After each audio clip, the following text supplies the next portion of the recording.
Beats are making the headlines yet again for their redesigned Studio Pros. So, we got a pair. Is the hype real?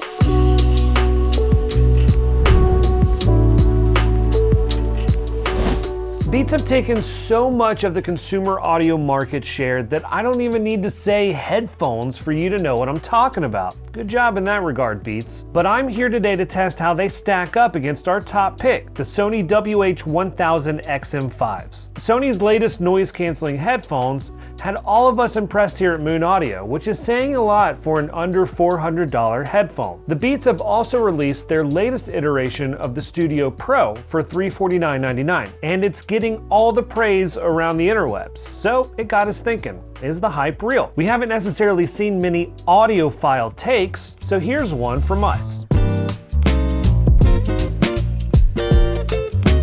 So we'll start off with the most important part here, how they sound. The Studio Pro lineup of Beats is their top-of-the-line model, providing all the best tech they have to offer. The noise canceling is effective here, about what you would expect for this class of headphone. It's certainly more efficient at canceling out noises when the music is going, whereas the XM5s, I could definitely just put them on and enjoy the silence. I can still hear some slight ambient noise with the Beats running without music. When it comes to the overall response of the headphones, they're V-shaped, a lot like the XM5. They're a lot more balanced than previous iteration of Beats. There's some nice clarity in the higher frequencies, mids are reduced a bit, so I wish there was a little more there, and the bass as well, inconsistent. Like I can see how bass heads would want more beef, but there were times where I felt like the low end was bloated on certain songs. You can't please everyone, but I wasn't necessarily impressed either. The best way I can describe it is that they try to mimic the tuning of the XM5, but it just falls short. One thing the Beats do well is their imaging. Utilizing things like spatial sound and other Apple sound enhancements go a long way to showing off the potential of these headphones. I say potential because it doesn't quite get there. The unfortunate, or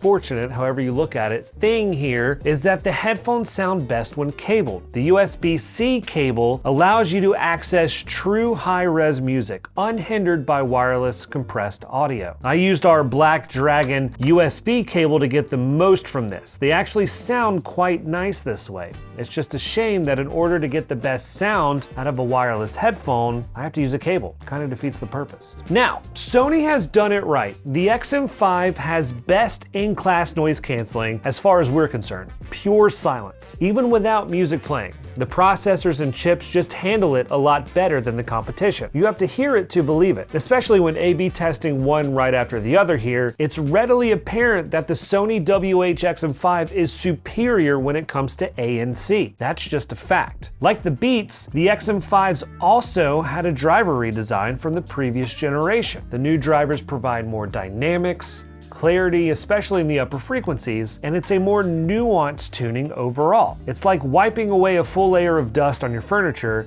and adding some polish. They just shine. Like the Beats, the XM5s handle pretty much every genre out there really well, but the sound is just more refined on the XM5. Sony has their own proprietary sound enhancements as well, and if you're using a Sony source, say like the A306 or the ZX707 DAPs, then I'd be hard-pressed to find a better portable combo in this price range. It doesn't even come close to an Apple and Beats pairing, since Apple owns Beats and utilizes their own sound enhancements specific to that ecosystem. More lively performances, better imaging and energy. Yeah, the A306 is underpowered as a headphone amplifier, at least for a lot of big full-sized headphones, and to be clear, they're great for IEMs. But man, using it as a Bluetooth music source with the XM5, it's pretty incredible the quality of sound that you can get. So be sure to try out the DSEE and other sound enhancements to take it to the next level. Sure, it's AI and processed, but the technology is getting pretty great. And if you're not wanting to spend more than $300 or $400 on a pair of headphones, the XM5s are the ones to beat.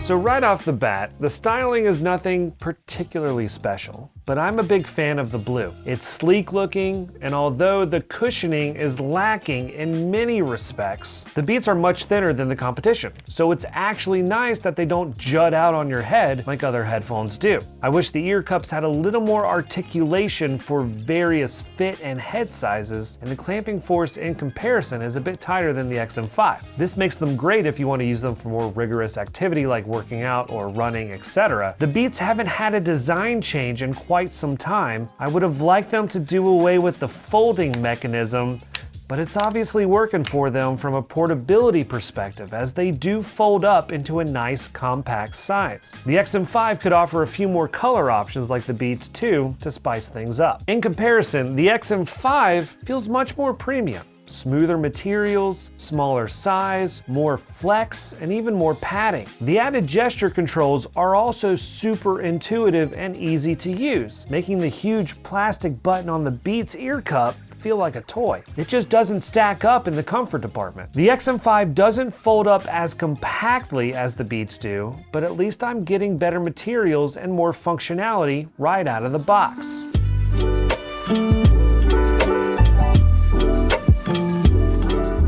Now, the Beats work natively with Apple and Android, but they have their own proprietary app for Android. The app for iOS is mostly for the Beats Pill speaker, on the other hand, and controls most of that functionality. The Studio Pro offers a lot of the same high-end AirPods Max features like head tracking and spatial audio, and they sound great, especially when paired with an Apple phone. A lot of reviews online are favoring the Studio Pro over the AirPods Max in this regard due to the lower price. It misses out on touch or gesture controls though, and when compared to the XM5, it just feels a little behind the times. If you didn't have the XM5 to compare, you wouldn't know any better. It just does what it does just fine. But as we'll see, the XM5 is just a more refined and premium experience. The Sony Headphones Connect app is superb, offering all the controls and customization you need at your fingertips. The app opens up the functionality and sonic possibilities of how the headphone integrates into your day-to-day life. Touch controls are a big plus, and the headphones offer intuitive voice activation features where you don't even have to take off the headphones if you don't want to. The XM5 is more luxurious and better in every way. Sound enhancements, EQ control, superior ambient noise detection, LDAC and high-res Bluetooth streaming. The WH-1000 XM5 just can't be Beats.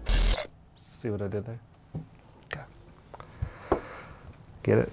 Can't be Beats. Beats like that. Can't be Beats? Can't be Beats. Can't be okay. Beats.